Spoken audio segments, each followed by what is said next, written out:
All right, I call to order this August 11th, 2022 meeting of the Moab City Planning Commission. First item on the agenda is citizens to be heard. Do we have any citizens to be heard? Nope. Nope. Okay. The next item is approval of minutes. Those were the July 28th minutes. Anybody want to make a motion? I'd motion to approve them. Thank you. I'll second. All right, we have a motion and a second. All in favor? Aye. Aye. We'll do that. We're live now, so I guess we have that capacity. So for Eve, who's taking minutes for us, we'll maybe do a roll call now too as well. Just notify who's in attendance, and then I don't know if we need anybody in the audience necessarily on the record, but so Eve will get you caught up that we have Commissioner Jeremy Lynch, Commissioner Jill Tatton, Commissioner Jessica O'Leary, and Ruben Villapando Salas. And then in staff, we have Anna Anglin and Corey Shirtliff. And as no citizen be heard, I think we're okay. We have one citizen in the audience. Joe Danner has been a great representation being here at every meeting. Thank you so much. But we'll jump back to the agenda. Thank you. Okay, so the minutes from July 28th were approved unanimously. Perfect. Thank you. And then the next action item is proposed planning resolution number 09-2022, a planning resolution conditionally approving the level 2 site plan for the Cottonwood Condominiums 2022 on property located at 214 South, 200 East. And do you have a presentation for us, Corey? We do. We'll keep it fairly short. Ensure that our Barco works, it looks like. Hopefully this is streaming correctly. The Cottonwood Condominiums project is located 214 South, 200 East. Property owner Gary Snook under the GSS Properties LLC and applicant Sandra Hines. We're looking at an R3 property central to that R3 zone downtown and proposed development of a 9-unit condominium located just south of Mill Creek Pathway, adjacent to some additional interior lots there on the Mill Creek Path. Provided in the packet were the floor plans, elevations, and civil plans for the development. To profile this a little bit better, because I know it can be confusing jumping between the plans and the floor elevations. As we're seeing here, you can see that we have the 3 units that we're going to kind of consider, if you can see my scrolling mouse, those center units, and then exterior 2 units on either side with interior garage spaces.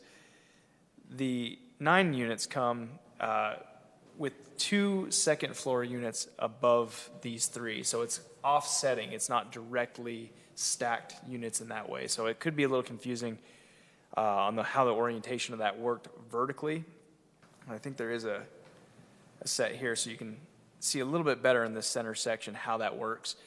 This project, through its background and history, developed through a couple different name sets. We were working on a name that would be unique to this property. We often in town get a lot. This came through, looking at Creekside Townhomes, which is an existing project that we have somewhere else. So Mill Creek was another title set that came through. So Cottonwood Condos is where we settled on and through on 2022, just to ensure that we're naming that correctly.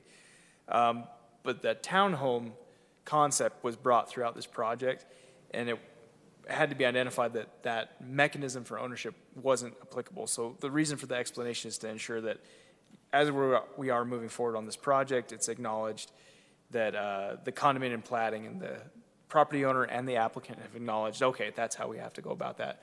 And again, for the commission's education, those townhomes, and we've talked about this before, is really kind of that applicable row house style that is sky to to ground, and there's actually the land component in that division, whereas condominium is just the space around that. Again, why that's somewhat relevant in this context is we're approving this as a multi-household development tonight, which is a permitted use within that zone. Later, once either under construction or following this approval, the applicant and owner are eligible to come back in, and at that time, if they wish, to transition it from a multi-household structure, which is what we might think of as an apartment, single ownership, multiple tenants. If we're looking for individual ownerships, they have to approve a condominium conversion plat. So that will come back to the Planning Commission at that time. So we may be seeing this again once they move forward in that process. I'm trying to think. Recently, we've approved a few of those. I can't remember what the most recent condo was. But we saw it with Cane Creek condos last year, so some of our newer commission members might not remember that off the bat. Really pretty straightforward. The only other component I wanted to bring up is in the agenda summary, the conditions of approval were shorthand or limited. They weren't fully profiled in that. So in the resolution document was the full condition of approval. And you're going to see they're pretty extensive on the screen here.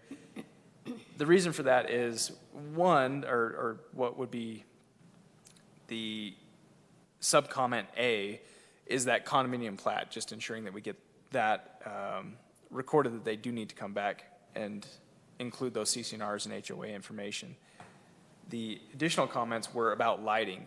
So as we are working through our dark sky lighting code, I know at our last meeting, Richard went through a pretty elaborate review of a lot of the context we're working on, but we talked about what we're calling the carrots and cookies, the things that we need and the things that are attractive for a development. And we want to ensure that we're getting the property what they need and then allowing them with what is left to try to approach some of the amenity type lighting. So with this project, that's really what this conditional is that they're coming back in with a schedule to resubmit with the lighting schedule that is adequately lighting what is required for circulation pathways and building permit approval, and then identifying what are the cookies, what is the additional lighting and the lumen counts there. So it is a pretty expansive condition of approval, but that's really the essence of it. So when we go to move this item and make our recommendation, or excuse me, motion for approval, we don't need to read this verbatim. I think identifying, that all comments as following in the resolution would be a sufficient way to say that. In addition to that, there's some minor tweaks to the parking stalls to make sure that those parking stalls are up to sufficient standard. And then with the utility plan, that's something that along with the final building plan set and the HOA and CC&Rs will identify how that utility plan is going to coordinate with the shared use that way. That's, again, really pretty short presentation. I'll open it back up to any questions that we have from the commission, and we can go from there.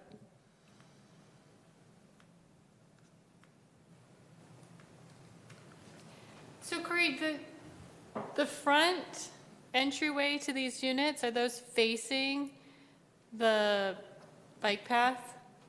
They are. I'll share this again. These units will have access, at least the ground units, from both sides, the north and the south. The vehicle access will be from, and if maybe you can go to the vicinity map here, vehicle access from the north where parking's situated almost mid-property, and then the buildings onto the southern half of the property. So the front structure, if we go down to the elevations, this is what will be, this is what will be seen from the bike path perspective, and this is what will be seen, considered the back of the homes from that south perspective. There is a walking path access way, so designed to allow pedestrian access. So if you're going to say ride your bike to City Market or walk to City Market just down the way, those folks are going to be able to access kind of out through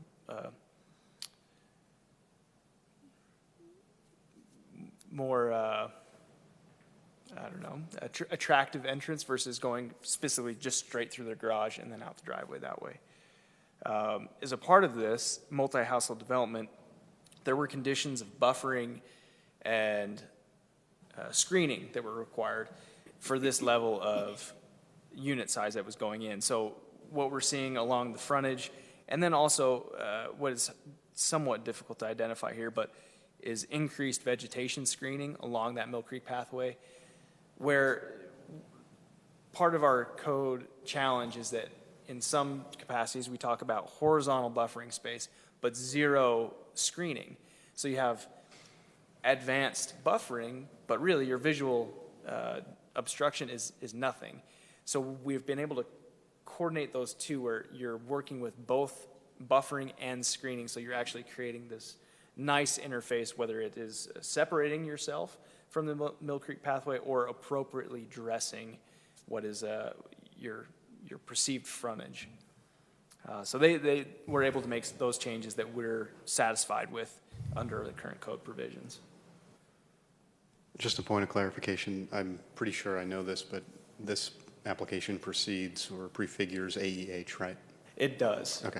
So as a multi-household, it would have under the original resolution, but this was one that was submitted, whereas we lapsed on that March 31st. This was already proposed at that time, so they carried through.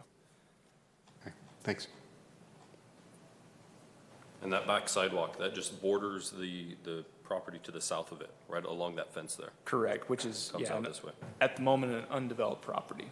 And then everything to the west of that, that is also fenced off as well. There's no sidewalk that goes off from there. Like you said, the city market comment. I'll share a screen just so I'm sure.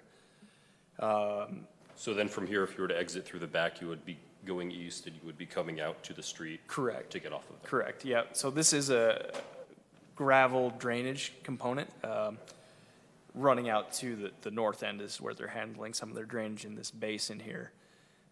So it's a landscaping element to try to direct drainage. But no direct access that's being proposed along that border to the neighbors on the west. And then on the south, there is access that is bordering the neighbors to that south, but there is a fence line and landscaping amenity for the backyards that kind of separates that private sidewalk, so to speak, and then the backyard space.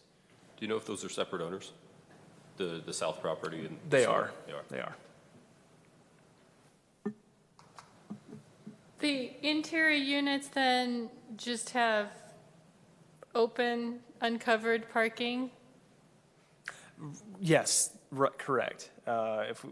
Sorry, I keep jumping. Share screen, back share screen. So these identified spaces here, as well as these spaces, are what would be attributed to the interior units, just like Jessica had identified. And then the two garages are kind of that private parking, more or less. I'm sure that these will be assigned in some fashion through the CC&Rs and to a degree, but these will obviously be private parking.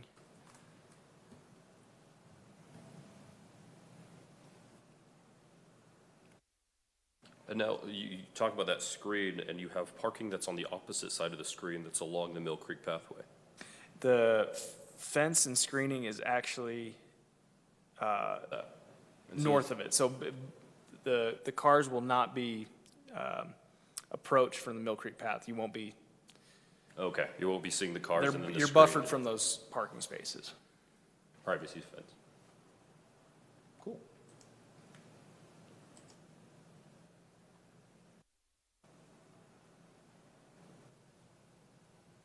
It's one of the last of like 6 empty parcels in town. It's fewer and fewer, that's Yeah. for sure.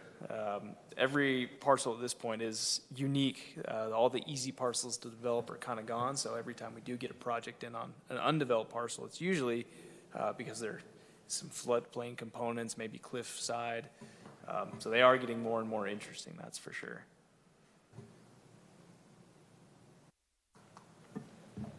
And does this one have to worry much? I don't know how far the creek is. I don't know how flooded the Mill Creek path got during, especially this last rainfall. Was it pretty bad?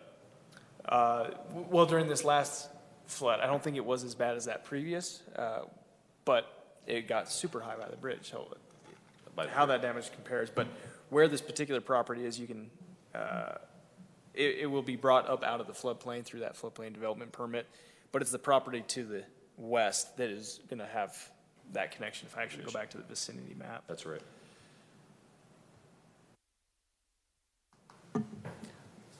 Which is also much closer. It's like 2 times the size. That's right. Yeah, so going from memory, there's definitely floodplain that come onto both of these properties. But this will be mitigated by being brought out of that plain.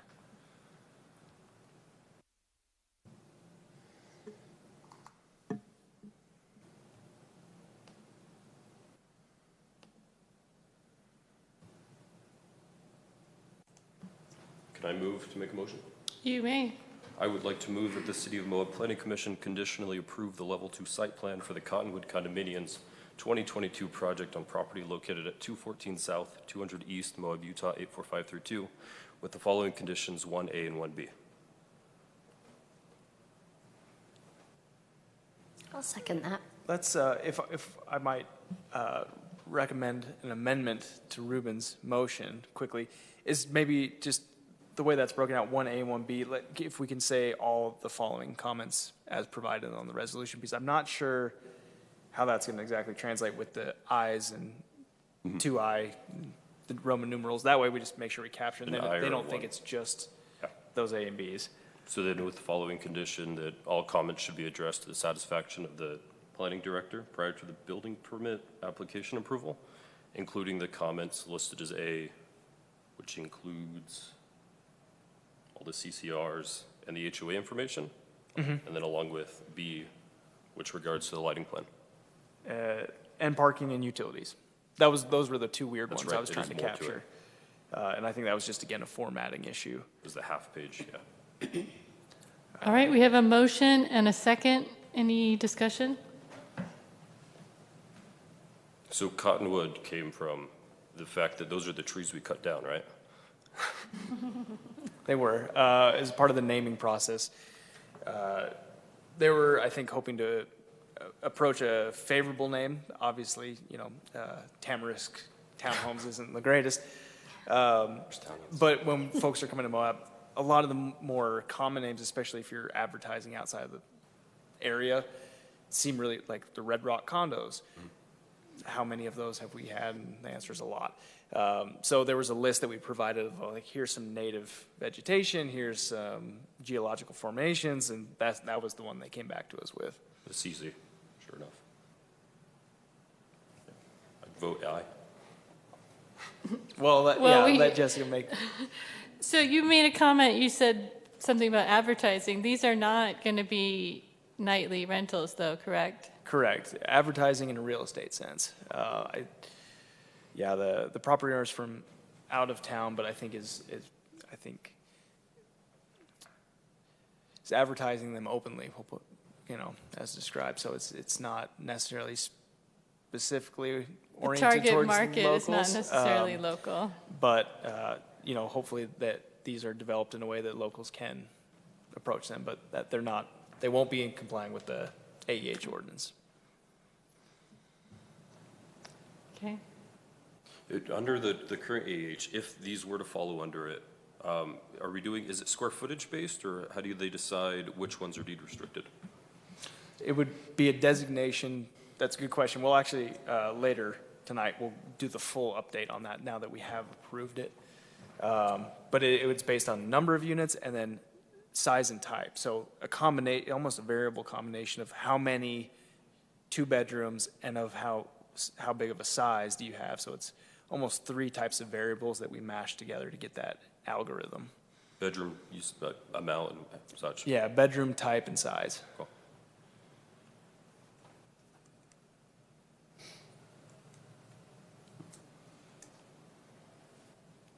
All right, should we vote? Yeah. All in favor? Aye. Aye. Aye. Aye. Resolution passes unanimously.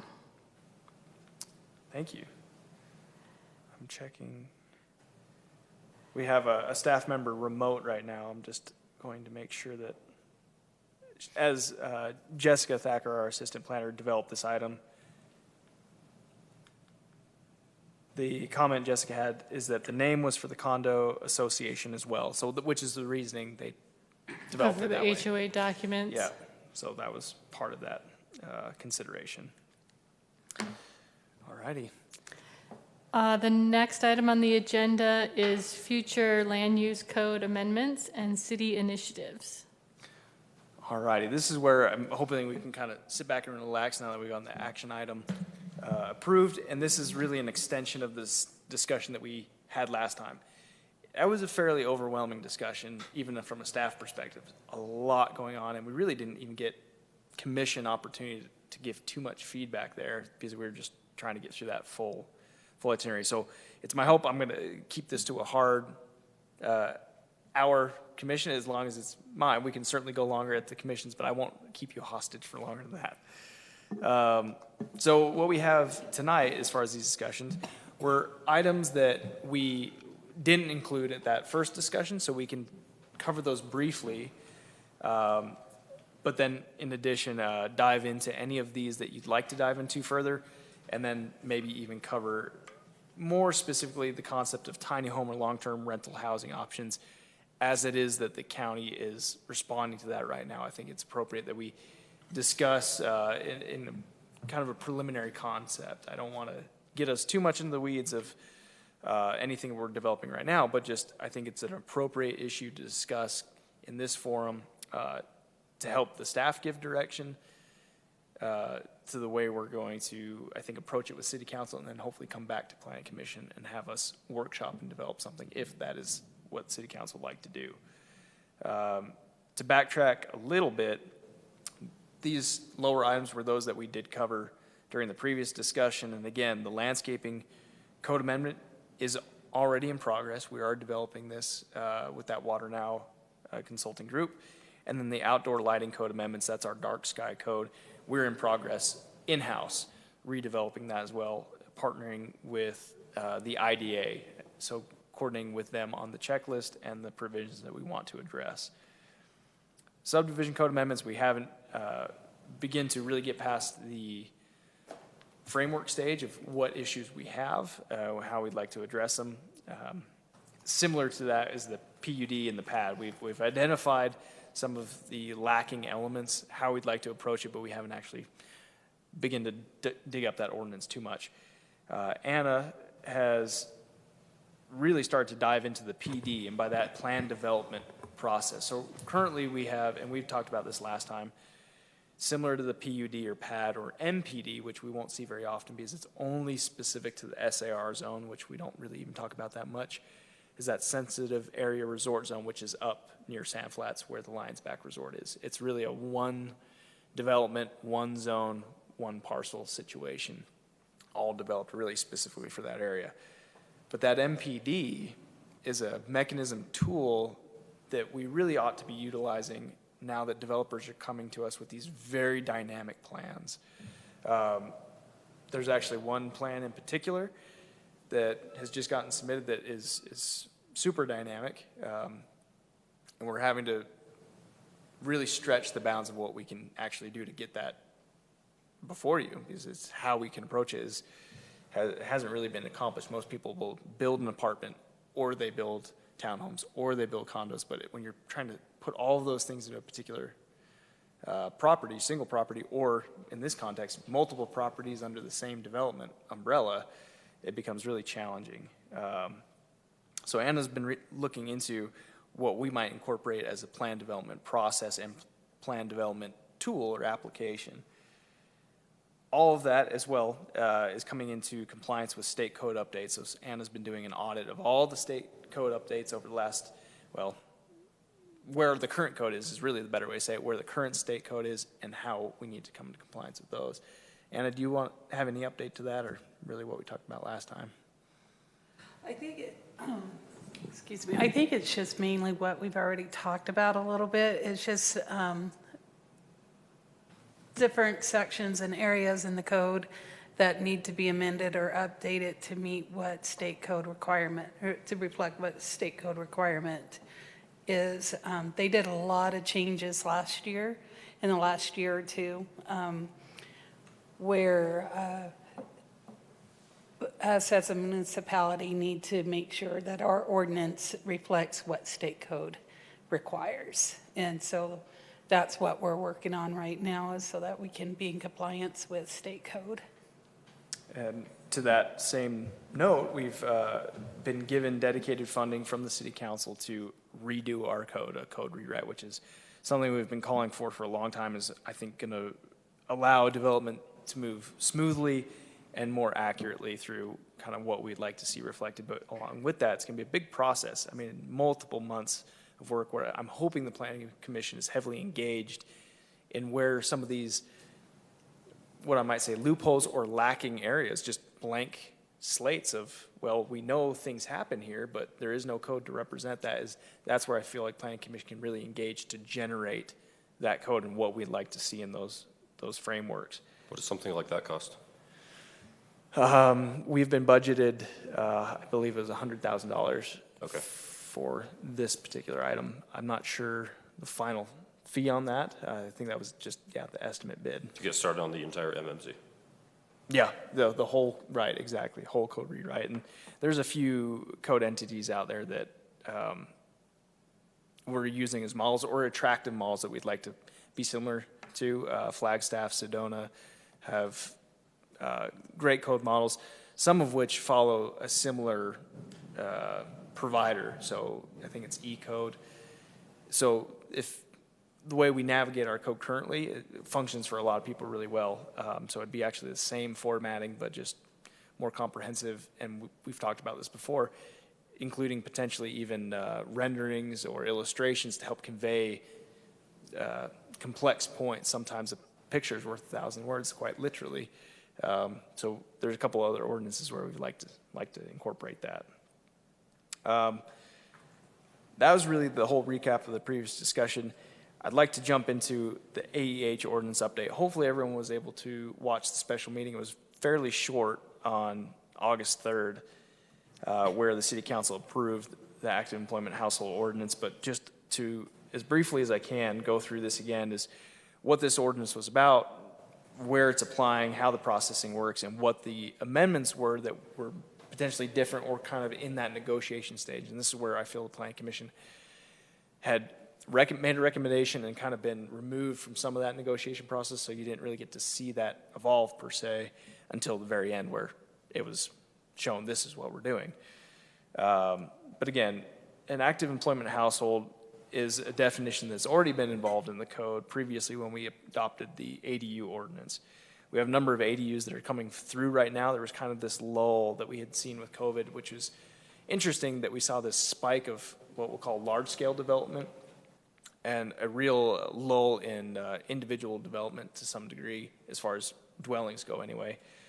And now that's starting to invert. We're starting to see some of these developments start to slow, and people are really starting to pick up again where it's locals trying to go out and develop or create these ADUs. So we're seeing a number of them come in right now. But as far as the qualifications go, it's profiled here in the slide, and again, it's in the code.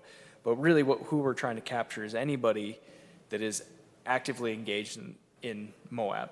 So that is including retirees. It is including those that are qualifying under the Fair Housing Act, in addition to those that are employees. So it's really quite a broad net. The only thing we're really seeing it particularly exclude are solely second home and vacation units. So it's fairly tight that way. Where and when this ordinance applies, again, it's a use parameter within the multi-household use.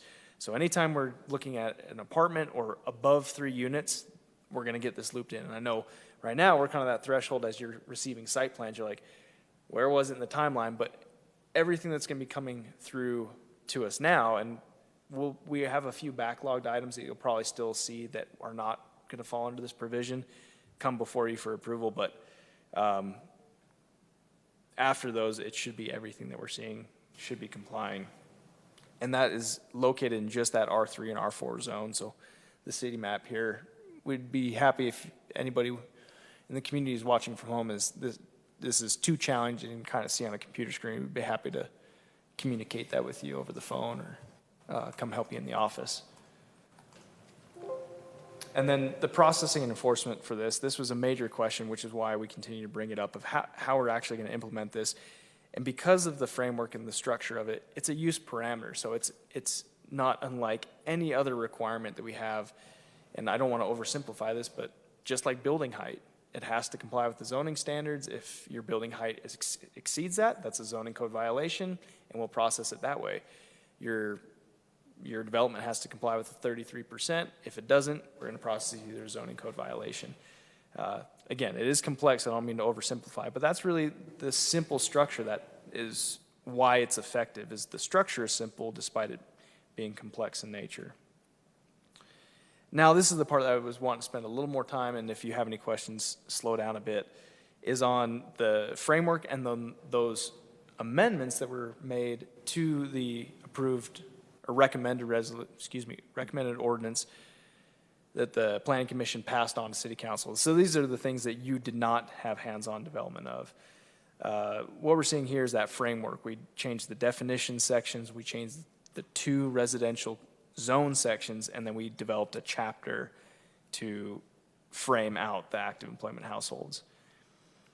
These are those content changes. So this is, at the end, what we came to as the development compromise to try to make it a functioning ordinance in that way, try to give it the best benefit we can to the developer and to those that we're going to be trying to occupy these. So we decreased the percentage from 42 to 33. I think there's a couple presentations where we go into why that mechanism works at that 10% reduction for an implicit deficit, is just ensuring a population so that when these are developed, they will be used. Increased building height, again, to allow that 3-story build out at what is now a contemporary style of construction.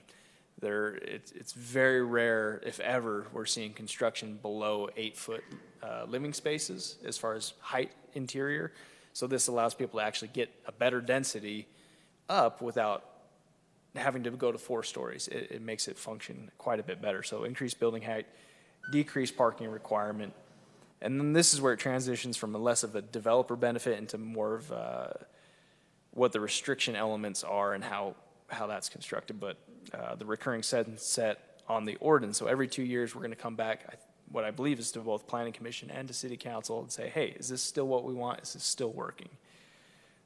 We reduced the congruity clause. So just as we were talking about with Ruben, we moved away from any type of concept of regulating development standard or standards of design into, it just has to add up within that mechanism. So it has to be roughly equivalent in size and type of unit. And then within that deed restriction, again, we developed a parachute clause, meaning if the market can't authentically sustain these units, they're coming online and there's nobody to rent them, we would allow you to remove them from this ordinance to allow them to sell to somebody to occupy them. The planning and building permit fee waiver, we've focused on what was supposed to be a suspended payment. So rather than paying upfront for that 33, you just pay once the C of O is issued. That becomes very complex, and it actually starts to encumber those occupying it. So the people moving in or the occupants we're trying to get in, all of a sudden they're getting hit with this fee after the fact. So it just made a lot more sense for the city to really contribute and waive those fees in that way for those 33% of units. And then these were lending elements, which was a deed restriction foreclosure clause, meaning if the property is ever foreclosed, when the bank receives it, that's when the deed restriction is removed because the bank isn't a qualifying entity per se. You could have a lending agent from out of Moab, and so they would immediately become in this weird violation kind of paradox for them. So that made sense to include, as well as a automatic sunset clause at 50 years, which is very standard within most deed restrictions. Indefinite clauses really don't exist in that lending capacity. So those were the changes. I'll pause here if we have questions on that. This is, again, a lot more detail if we wanted to go into any of those or previous presentations at a different time, but anything you guys have questions on now? So if a developer forecloses on one of these properties, one of these developments, then it's axed?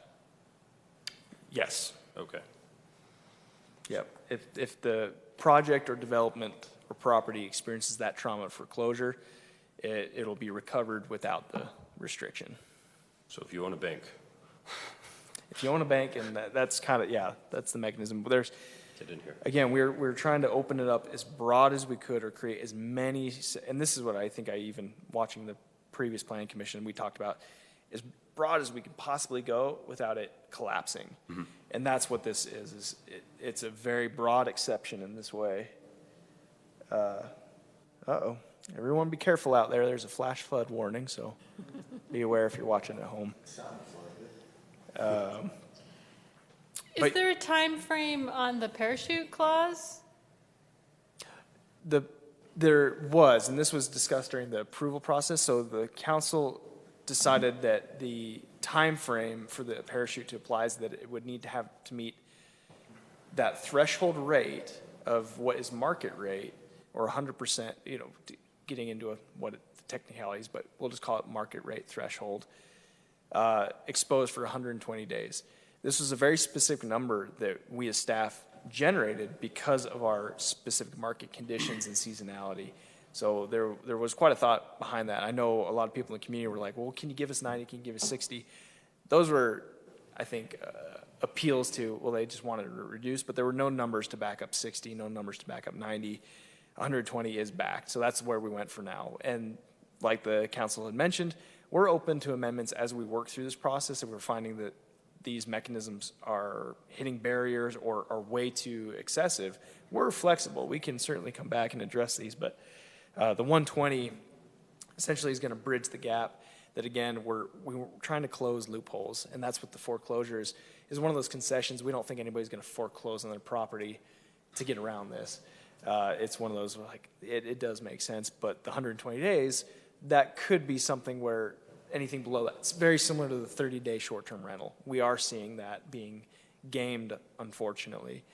So with the ADUs, we bumped that to 90. That's an appropriate threshold we found is backed as it far more challenging to game. And that 120, same concept there. What was the 90 days with the ADUs? The short-term rental rate. So the way short-term rentals are defined is 30 days or less is short-term, 30 days or more But if it's an is ADU? long-term. If it's an ADU, it's 90. Got it. Yeah, we were seeing just too many people going around that clause. And then 120 days is, you could go all winter, and then the second the season starts up, you can That's the idea. definitely If find you were somebody. to put a unit on strategically for 60 days, well, everyone would be leaving in the seasonality output, which is probably going to be a good portion of the people occupying these. And so you won't be recurring the same capacity of people coming back to town if it's 60 days. But 120, you bridge any seasonal gap, whether it's midsummer or depending on what your, what those types of occupations are, or midwinter. You're bridging those sufficiently. And the increased building height, what was that up? Went from 30 to 35. Okay. Got it. Does that, let me think, so you're gonna end up with like a foot between floors, and That's exactly right. So you don't have to have like in-ground parking? that's exactly it.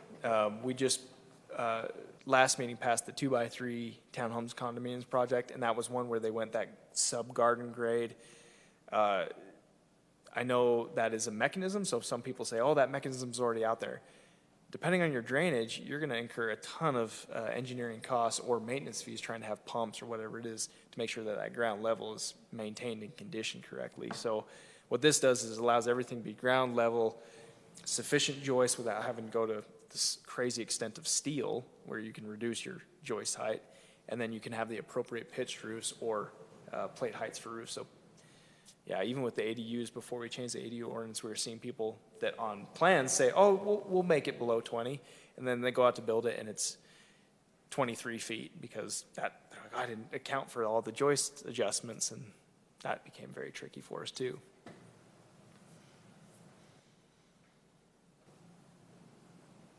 Definitely general, but a lot of, the balances are definitely there. We hope so. I hope there were, with the folks that were negotiating this, really, and I don't mean to oversimplify this, but they seem to be really focused on the framework elements of the restriction, which is a part. We were happy to negotiate on those, but they didn't really care about the parking, because those are things that are going to help our local developers. So we were happy to do those things, even though they weren't really being fought for from the other side, because we know those will help the local developers make this work a little bit better. Did giving and almost offering those trade-offs make it easier to deal with whatever the situation was, to getting to this point? It was. And this is, again, through all of the added amendments, we stand fully behind this ordinance in this framework. In the context, this is what we had to do to make this all work. If we were to drop one or two of these off, it becomes weaker. So this is the strongest we think it can possibly be. Any more concessions, it gets weaker. Any less, it gets weaker. This is that quite, the apex of that bell. And then we see it again in 2 years. And we will. We will. Maybe sooner, but at least the sunset will get it back in front of us at that point.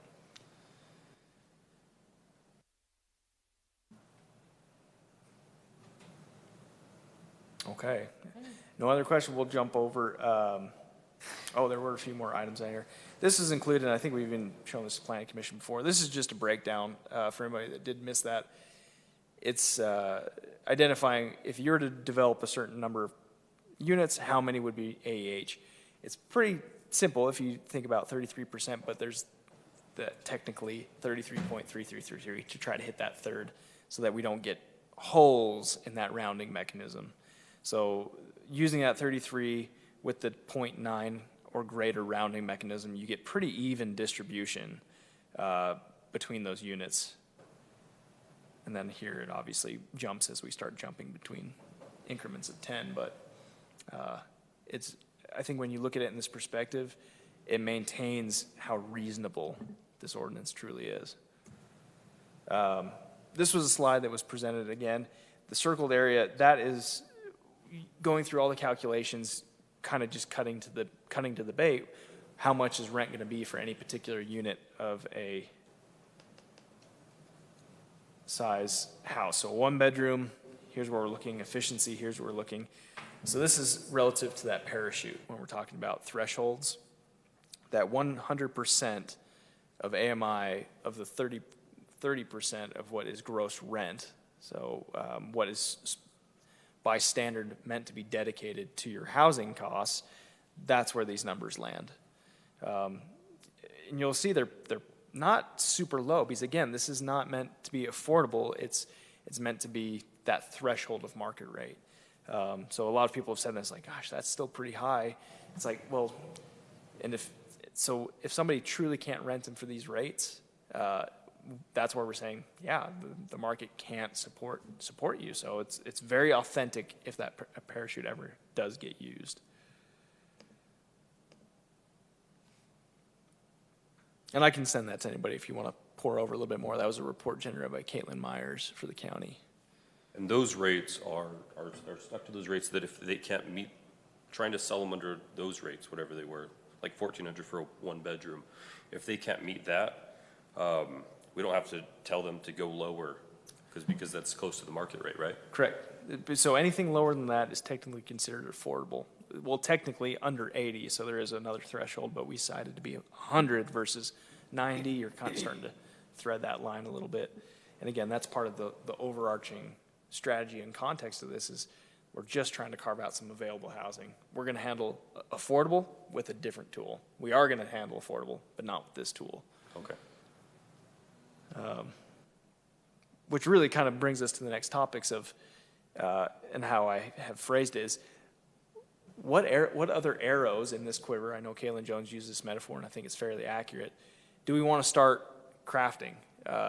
Because as we look at housing, we look at workforce housing, it's going to take a number of arrows, not just one. And I think the more you try to bundle them into one arrow, the more poor that mechanism is going to actually operate.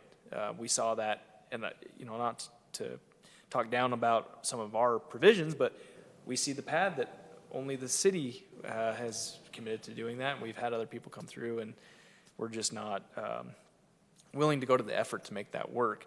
And that's because I think there were too many components. We were trying to handle sustainability, equity, and affordability. That's a lot. They're all really good things, but it was a lot for people to try to take a bite of. That's what these next two topics, food trucks and tiny homes. Food trucks, I'm just going to really briefly touch on.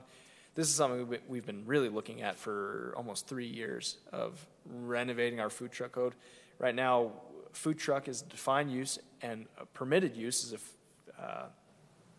food truck court, I believe is how it's defined. But that's really it. That's all we get in our code. You look it up, and it's 5 words. So developing that out better, what we've seen is with the freedom that it's given some people, it also is locking them into a certain ability to operate. And I'm not sure if anybody has friends that are operating food trucks right now or knows people, but I'm sure they're frustrated.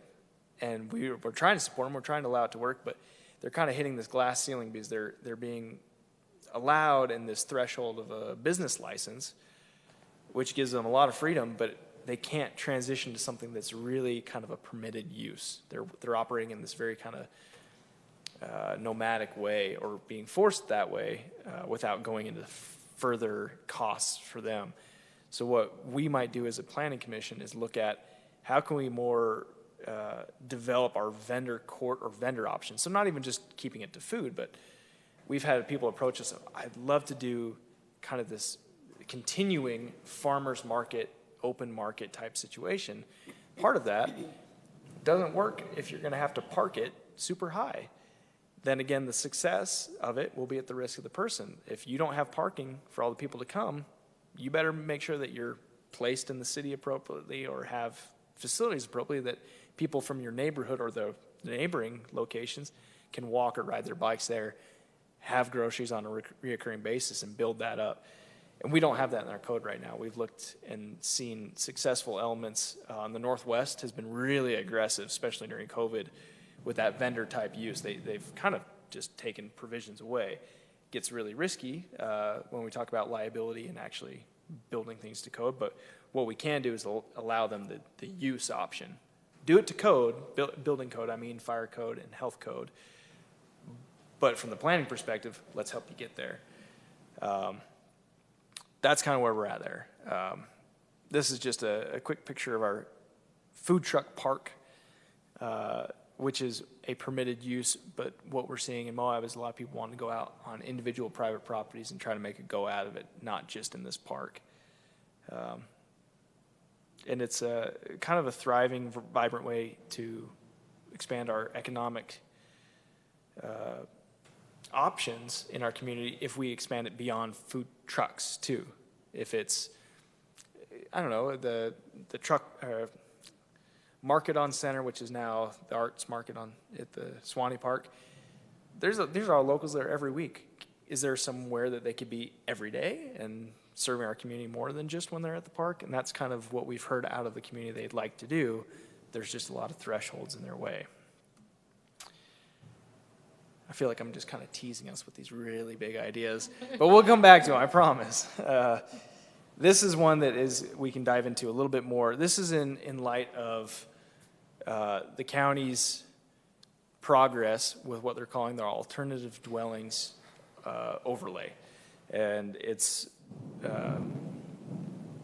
gone before a town hall, and then they had a public hearing where they continued to, I think they tabled with the option for leaving it open 10 days for public comment, but also I think with the idea that they're recommending it to the commission at that point.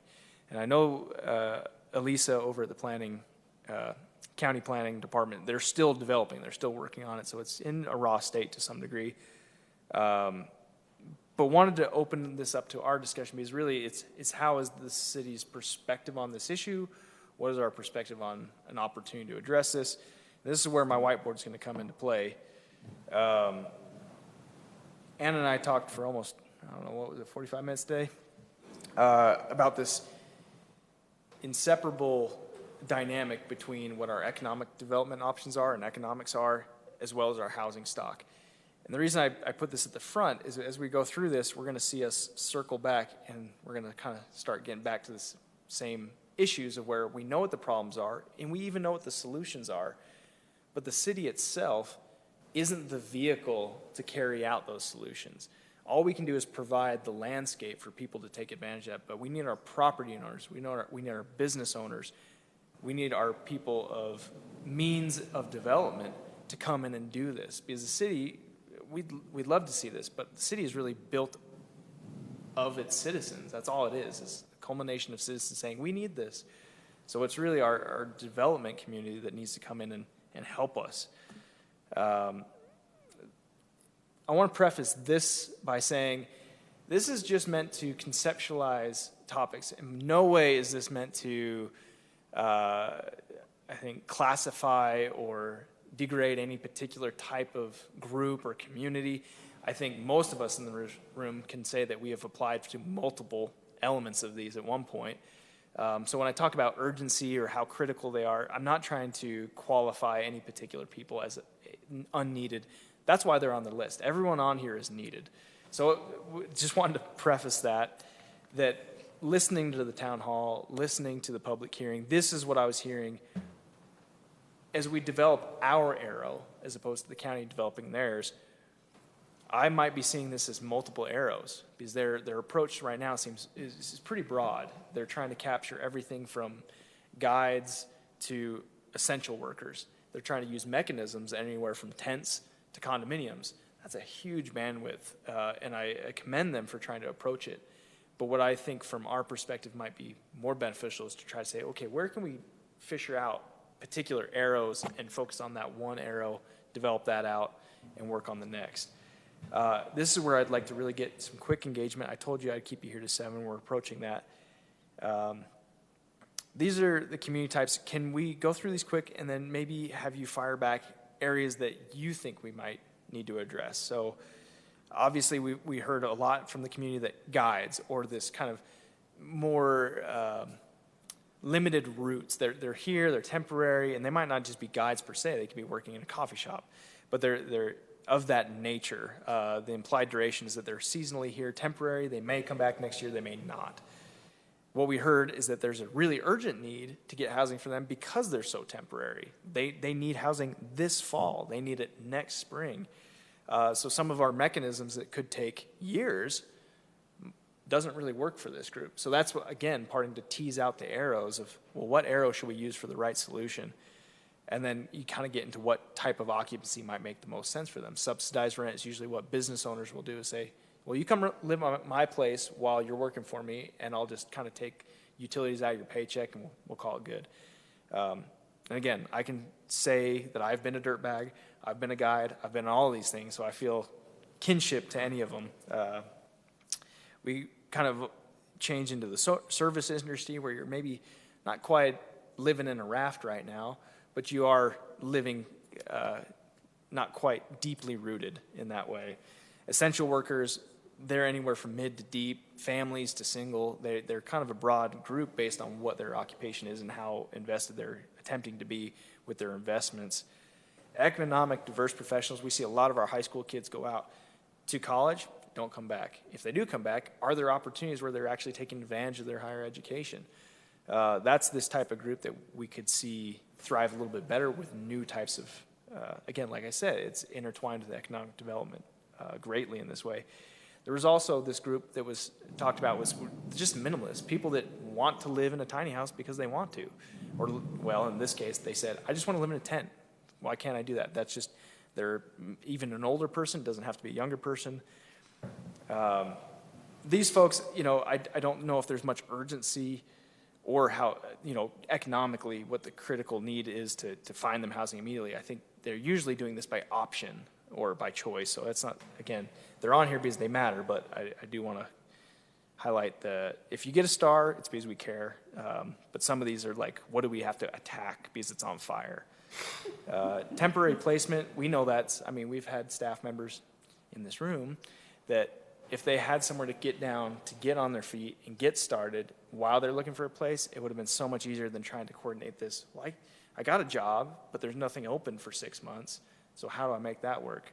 So that's one of those different types of needs. Affordable and student were kind of included after the fact because, again, affordable is something that we've already identified, we're already approaching, but we want to include it. And then students. With the USU campus, it is going to become more and more of a component of our community.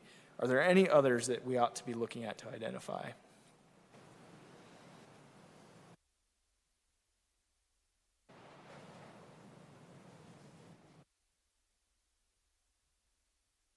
Okay, well, we can keep thinking about it for sure. We'll come back to it. And again, now that was kind of trying to identify the problem is what this process is.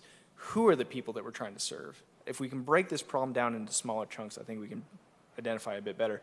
So that was who are we trying to identify and what type of solutions might work.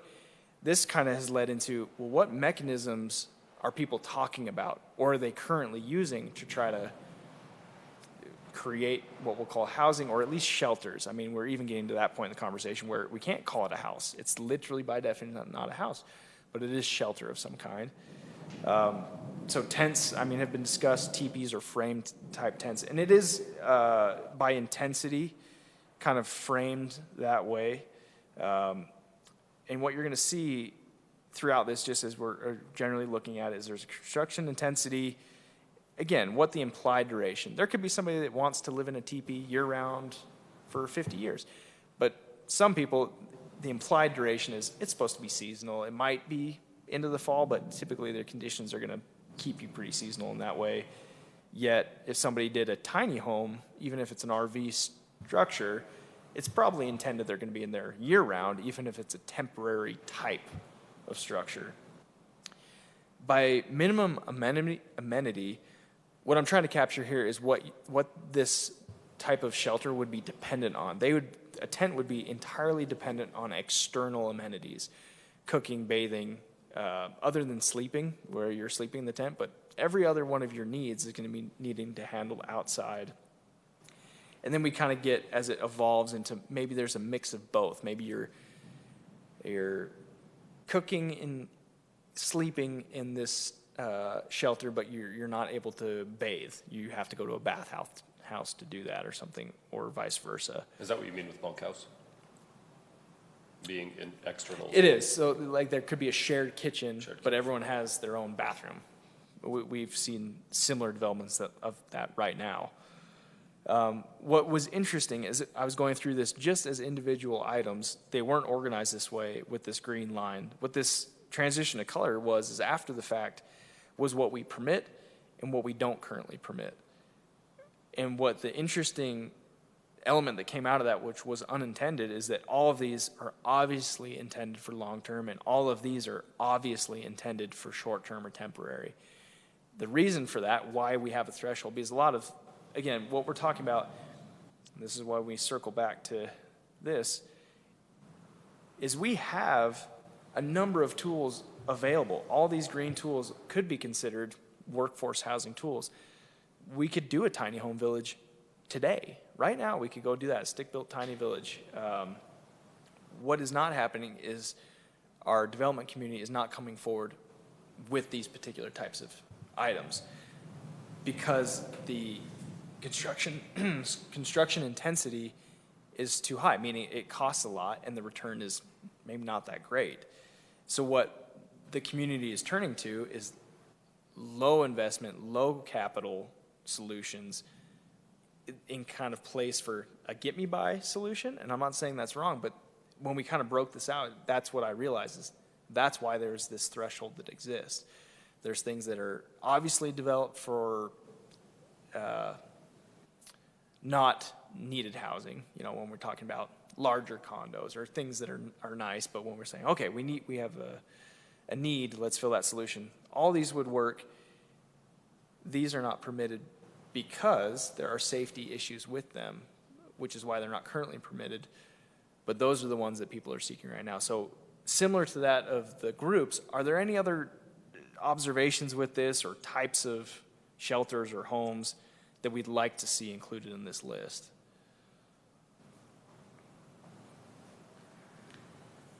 Just a question. I don't know if it falls within one of these categories, but for folks who live, kind of in their own mobile vehicles or out of that kind of circumstance, where within this would fall a development that allows the seasonal or, indeterminate amount of time parking, as in an RV hookup, that kind of thing? Right. You've seen those some other places, but we don't really see them here. And Right. with the loss of Willow Springs and a few other areas, that seems like a need that we could be meeting. And I was able to speak to the county just briefly today, and this is something we've been talking about in the planning office for 2 years, is a mechanism like this. The county really took it and they ran with that ball pretty quick. But we've been grappling with this. Why don't they exist, or why is there an issue with creating something? And it really comes down to the classification of structures. So when we talk about RV, this is kind of the funneling mechanism where you transition from permitted to not permitted.